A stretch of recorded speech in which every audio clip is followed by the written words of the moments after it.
All right, here's a shot of those motor mounts. I don't know if I had one up there before or not. I see on the inside here, I got to finish those welds as well. And there's some meat back here I'm going to end up cutting off. The frame mount is really big. Don't need all that weight. I tapped into those tanks. I actually MIG welded them together. And I can't believe I've never thought about using those, doing heating and air conditioning for the last 20 years. I've never thought about using these tanks in the last 10 years.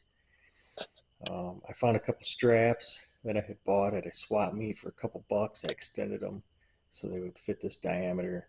And I ordered a filler neck and a discharge uh, NPT, quarter-inch NPT fitting on the bottom to weld in. So the whole thing, I've got like 18 bucks in a fuel tank rather than 150. It saves me some money. I'll put it somewhere else. Let's see. I came into the my parts here that I'm making to widen the body. I got my first coat of fiberglass on, and I did not see any extra alligatoring in the surface underneath. You're going to see that it's going to blow up like bubbles.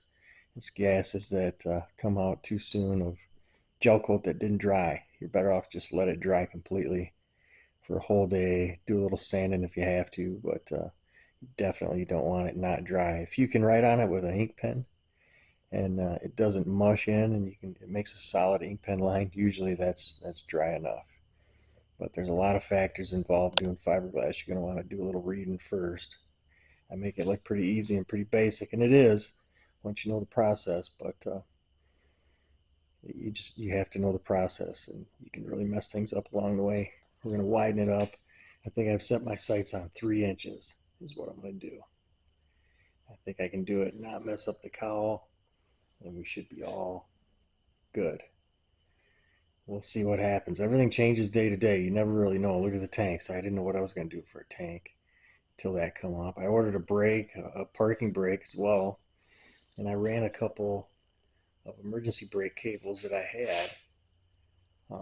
You just want them long enough to each side, and they end up right about here. Anywhere in this area, I can mount a handled emergency brake and make that work right there. These seem to work just fine.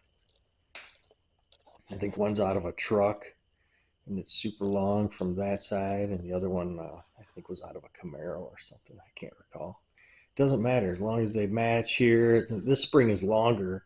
I'm gonna have to cut out an inch and a half or so of the spring on this side to match this one, so that we get the same pull. But you always have to rig things up. There's no doubt about it. Nothing is made for what we're doing here. We've lengthened the T bucket by a couple feet. You can't even really call it a T bucket anymore. It's a Z frame that's meant for a rat rod body of virtually any kind. We'll see you guys tomorrow.